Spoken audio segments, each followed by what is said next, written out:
1941년 21살 청년이 일본으로 가는 국원연락선에 몸을 실었다. 일본을 건너가는 도중 의심을 받고 특별고등계 취조실에서 일본에 온 목적을 계속 취조당했고 며칠 동안을 맞으며 진술서를 써나갔다. 다행히 의심은 풀렸고 취조실에서 나왔지만 맞아서 퉁퉁 부은 얼굴과 온몸에는 맞은 멍자국이 고스란히 남아있었다. 이렇게 어렵게 일본으로 건너온 젊은 청년은 경남 울주라는 작은 마을에서 더 큰 세계를 향해 도전하고 싶어 일본으로 밀항한 롯데그룹의 고 신격호 회장이다. 그는 일본에서 야간에는 우유배달, 트럭기사, 조수 등 온갖 굳은 일을 하며 와세다 고등공학교를 졸업한다. 그때 당시 책값을 감당하기 힘들어 서점에서 몇 시간이나 서서 책을 읽었으며 큰맘 먹고 사게 된 세계문학 전집 중 괴테가 쓴 소설 젊은 베르테르의 슬픔을 읽고 감명받아 이 소설의 여주인공인 샤롯데의 이름을 따서 지금의 대기업 롯데기업의 이름을 지은 것은 유명한 일화다. 그는 우유배달 아르바이트를 할 당시 비가 오나 눈이 오나 어떤 경우에도 우유배달 시간이 정확했다. 이 소문이 여기저기 퍼지면서 주문이 늘어나 배달 시간을 못 맞추는 경우가 오자 본인이 직접 아르바이트를 고용하여 배달 시간을 맞추기까지 했다. 이를 지켜본 하나미스라는 60대 일본인이 그의 신용과 성실성을 믿고 사업을 해볼 것을 제의하며 당시 돈 5만엔을 선뜻 내주었고 커팅 오일을 제조하는 공장을 세우며 기업 경영인으로 첫 발을 내딛는다. 그러나 제2차 세계대전이 터지고 미국의 폭격을 받아 공장이 전소되고 만다. 이후 사업을 접고 귀국을 할 마음도 있었지만 자신을 믿고 사업자금을 빌려준 노인 히나미츠에게 빌린 돈을 꼭 갚아야 했기에 1946년 또 다른 일본인에게 돈을 빌려 다시 사업을 시작했다. 2차 대전 이후 일본에 머물던 한국인들은 주로 파친코 사업이나 야쿠자 길로 들어섰다. 조센징이라는 차별적 대우와 특별히 취직할 능력도 안 돼 맨몸으로 할 수 있는 사업이라고는 파친코 종업원이나 야쿠자 행동대원뿐이었다.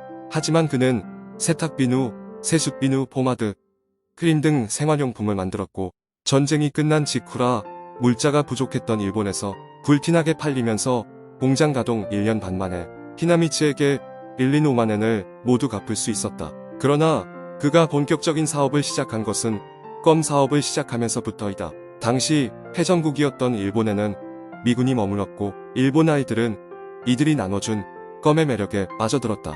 신 회장은 이 같은 시장 상황을 단번에 파악하고 껌을 만들기 시작했고 껌이라면 없어서 못 팔던 시기에 큰 돈을 모아 드디어 자본금 1000만엔을 마련한다. 그리고 10명의 종업원과 법인사채를 만들고 회사 롯데를 만들었다. 이후 초콜릿 시장의 성장성을 미리 내다본 신 회장은 유럽에서 최고의 기술자와 시설을 들여오면서 일본 초콜릿 시장을 장악했고 이후 캔디, 비스킷, 아이스크림, 청량음료 부분에 진출해 큰 성공을 거둔다. 그 당시 우리나라는 박정희 대통령이 정권을 잡고 있었는데 경제를 발전시킬 돈이 필요하던 시절 일본에서 사업을 일군 동포들에게 SOS를 친다. 이때 많은 제1동포들이 한국에 투자를 결심하고 신격호 회장 역시 한국의 롯데제과를 설립하고 호텔과 백화점 사업에 뛰어든다. 롯데호텔이 들어서기 전 한국의 호텔들은 영세하기 그지없었고 서비스의 질 역시 좋지 않았다. 백화점 역시 지금처럼 대형화가 아닌 공급자 위주의 산업이었다. 이때 신격호 회장은 가족 모두가 즐길 수 있는 복합타워 형식의 발상과 큰 규모로 소비자 위주의 산업으로 탈바꿈했다. 1980년대에는 88 올림픽 재원을 마련하기 위해 서울시가 롯데에게 땅을 매각했고 그 자리에 롯데월드의 각 사업장들이 차례로 문을 연다. 이때 신격호 회장은 백화점과 롯데월드를 개장하기 전엔 놀이시설 안전점검 등을 꼼꼼히 검토하며 임원들을 긴장시켰다고 한다. 그 이후 호텔 롯데부산과 롯데물산을 설립해 국내 유통, 관광산업 경쟁력을 확보한다. 특히 창립 2017년에는 그가 그렇게도 바라던 롯데월드 타워가 개장되면서 그의 평생 소원을 이루게 되었다. 그의 롯데타워의 사랑은 각별했다. 1994년 4월 이집트를 방문해 피라미드를 본 후 그는 우리 대한민국에도 후대에 남길 만큼의 문화재를 창조하겠다는 꿈을 키웠다. 현대적 문화유산을 반드시 남기고 싶다는 그의 집념은 노년의 편안한 날이 없을 정도였다고 한다. 롯데타워의 마스터 플랜은 무려 23번이나 수정되었고 1987년 매입했던 땅에 롯데타워의 첫 삽을 푸기까지는 무려 30년이란 세월이 걸렸기 때문이다.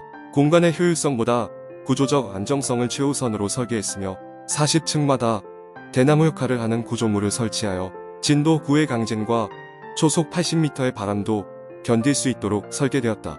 이번 2023년 신년 행사에서는 CNN에서 매년 방송해주던 아시아의 대표로 도쿄의 세시 풍속을 담은 화면 대신 대한민국의 롯데타워 불꽃놀이를 방송했다. 국격을 높여야 한다는 사명 아래 사업이 아닌 한국이 자랑할 만한 작품을 만들겠다며 수십 년을 걸쳐 이뤄낸 걸작이 전 세계에 생방송으로 소개되는 순간이었다. 과자를 팔고 껌을 팔던 작은 기업이 사람들이 모르는 사이 무시무시한 성장세를 이뤄 오늘날 재계 순위 5위인 그룹이 된 것이다. 우보천리. 이것은 신격호 회장이 평생 마음속 깊이 새겨온 명언이다. 비가 오고 바람이 부는 온갖 역경 속에서도 소처럼 느리게 가더라도 결국에는 천천히 걸어 천리를 간다는 뜻이다.